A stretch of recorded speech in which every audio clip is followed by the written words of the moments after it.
بسم اللہ الرحمن الرحیم۔ یہ عربی اول کی تمرین نمبر 1 ہے۔ اس کے الفاظ اور معانی لکھائے جا چکے تھے، یہاں پر تمرین نمبر آپ 1 دیکھ سکتے ہیں۔ الفاظ اور معانی تو لکھا دیے گئے تھے اور اس کے قاعدہ اور ضابطہ بھی اس کا بتا دیا گیا تھا۔ اب اس میں کیسے ترجمہ کیا جائے گا میں بتا رہا ہوں۔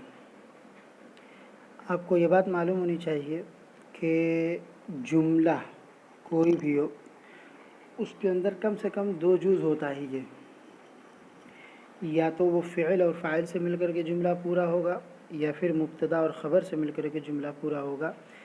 یہاں پر جو آپ دیکھ رہے ہیں جملہ نمبر 1، یہ ایک حصہ یہ ہے، دوسرا حصہ یہ ہے۔ پہلے والے حصے کو مبتدا بولیں گے اور دوسرے والے حصے کو خبر بولیں گے۔ دونوں اسم ہے، دونوں مرفوع ہے، مبتدا معرفہ ہے، خبر نکرہ ہے، اور مبتدا چونکہ علم نہیں ہے اسی لیے اس کے اوپر الف لام لایا گیا ہے۔ مبتدا مذکر ہے تو خبر بھی مذکر ہے، اور واحد ہے تو خبر بھی واحد ہے۔ یہ ساری چیزیں آ گئی۔ اب مبتدا اور خبر کے درمیان یہ آپ دیکھیے، میں یہاں پر لکھ رہا ہوں کہ القلم ثمین۔ اب یہ آپ کو نظر آئے گا القلم ثمین۔ تو القلم ثمین میں یہ والا جو حصہ ہے اس کو کہیں گے مبتدا، اور دوسرے والے حصے کو کہیں گے خبر۔ اب دیکھیے القلم مبتدا ہو گیا اور ثمین اس کی خبر ہو گئی۔ مبتدا اور خبر کو جوڑنے کے لیے آپس میں ایک تعلق ہوتا ہے جس کو اسنادی نسبت، جس کو خبری یا اسنادی نسبت خبریہ کہہ سکتے ہیں، اردو میں کہہ لیجیے سیدھے سیدھے نسبت خبریہ۔ اب جو نسبت ہوتی ہے اسی نسبت کا ترجمہ کرتے ہیں ہے سے، یعنی القلم۔ اب القلم ہے تو آپ کیجئے گی قلم، ثمین قیمتی، اور ہے یہ نسبت کا ترجمہ ہے۔ تو اب یہ دیکھیے یہاں پر قلم ہے مبتدا کا ترجمہ، یہاں پر قیمتی ہے خبر کا ترجمہ، اور یہاں پر ہے یہ ہے نسبت کا ترجمہ۔ جو مبتدا اور خبر دونوں کے درمیان جو نسبت ہے اس نسبت کا ترجمہ کریں گے ہے کے ذریعے سے۔ اور ترجمے کے اندر شکل یہ ہوگی کہ پہلے مبتدا کا ترجمہ کیا جائے گا، اس کے بعد خبر کا ترجمہ کیا جائے گا، پھر دونوں کے درمیان جو نسبت ہے اس کا ترجمہ کیا جائے گا۔ اب آپ یہاں پہ دیکھیے، پہلے مبتدا پر 1 نمبر لگا دیا ہے، خبر پہ 2 نمبر لگا دیا ہے، اور دونوں کے درمیان جو نسبت دکھتی نہیں اس پر 3 نمبر لگا دیا گیا ہے۔ یعنی پہلے مبتدا کا ترجمہ ہوگا، پھر خبر کا ترجمہ ہوگا، اس کے بعد پھر نسبت کا ترجمہ ہوگا۔ اسی طریقے سے یہاں پر آپ دیکھ سکتے ہیں کہ پہلے مبتدا کا ترجمہ ہوا ہے، پھر خبر کا ترجمہ ہوا ہے، پھر اس کے بعد نسبت کا ترجمہ یہاں لکھا گیا۔ ترجمہ ایسے لکھا جائے گا، اور عربی اس کی اس طریقے سے ہوگی۔ مبتدا یہ آ رہا ہے، خبر یہ آ رہی ہے، ان کے درمیان نسبت جو ہوگی وہ نسبت ہوگی۔ بہرحال تو اب یہاں پہ آپ آ کر کے دیکھیے القلم ثمین، قلم قیمتی ہے، الکتاب نافع، کتاب نفع بخش ہے،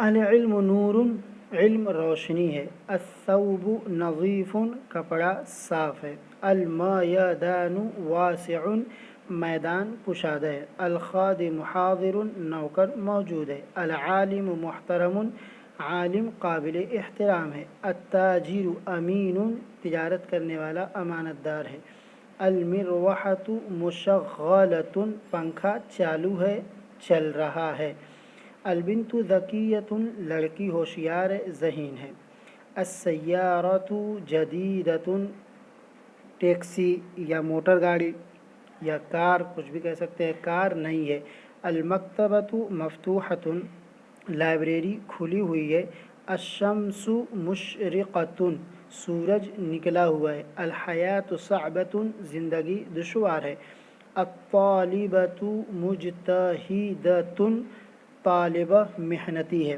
الرجل شجاع آدمی بہادر ہے، الولد مریض لڑکا بیمار ہے، الضیف کریم مہمان کریم ہے شریف ہے، محمود نشیط محمود فرتیلا ہے، النجم لامع ستارہ چمکدار ہے، الدین یسر دین آسان ہے، السؤال سہل سوال آسان ہے، الحاکم عادل حکومت کرنے والا انصاف پسند ہے، العلم نافع علم نفع بخش ہے، الجہل ضار جہالت نقصان دہ ہے، النظافۃ واجبۃ صفائی ضروری ہے، البرد شدید ٹھنڈک سخت ہے، الشاب صادق نوجوان سچا ہے، المطر غزیر بارش موسلا دھار ہے، الخیانۃ جریمۃ خیانت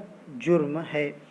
یہ 30 جملے ہیں جن کا میں نے ترجمہ کر کے آپ لوگوں کو دکھا دیا، ترجمہ کیسے کیا جائے گا بتا دیا، ترجمہ کرنے کا طریقہ بھی بتا دیا۔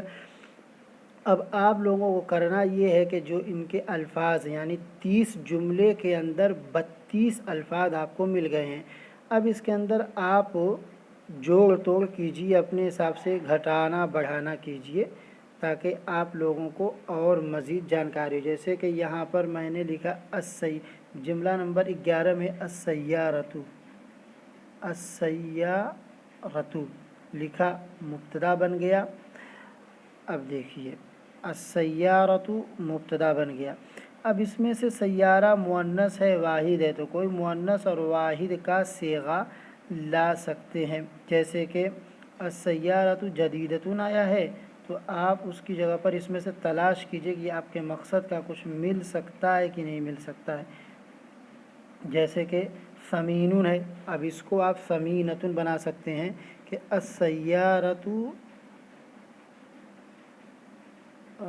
ثمینۃ، اس پہ 2 نمبر لگا دیں۔ اب یہاں پہ دیکھ سکتے ہیں السیارۃ ثمینۃ گاڑی قیمتی ہے، یا یہ کہ اس کی دوسری خبر لا سکتے ہیں السیارۃ نافعۃ کہہ سکتے ہیں، گاڑی ظاہر سی بات ہے کہ نفع بخش ہی ہوتی ہے۔ اب یہاں پر دیکھیے السیارۃ ثمینۃ کر دیا، پھر السیارۃ نافعۃ کر دیا، پھر السیارۃ قدیمۃ کر دیجئے، یا نظیفۃ کر دیجئے، یا لامعۃ کر دیجئے، کچھ بھی کر سکتے ہیں۔ تو میرے کہنے کا مقصد یہ ہے کہ آپ اس طریقے سے اپنی کاپی پر کم سے کم 20 جملہ بنانے کی کوشش کریں۔ جب 20 جملہ بن جائے تو واٹس ایپ پر بھیج کر کے اس کو چیک کرائیں اور دیکھیں کہ کیا اس کا رسپانس اور رزلٹ نکل رہا ہے، بہتر رہے گا انشاءاللہ۔ اس کو یاد کریں، الفاظ معنی اگر آپ یاد کر لیتے ہیں تو آپ کے لیے کوئی بہت بڑی دقت کی بات نہیں رہے گی۔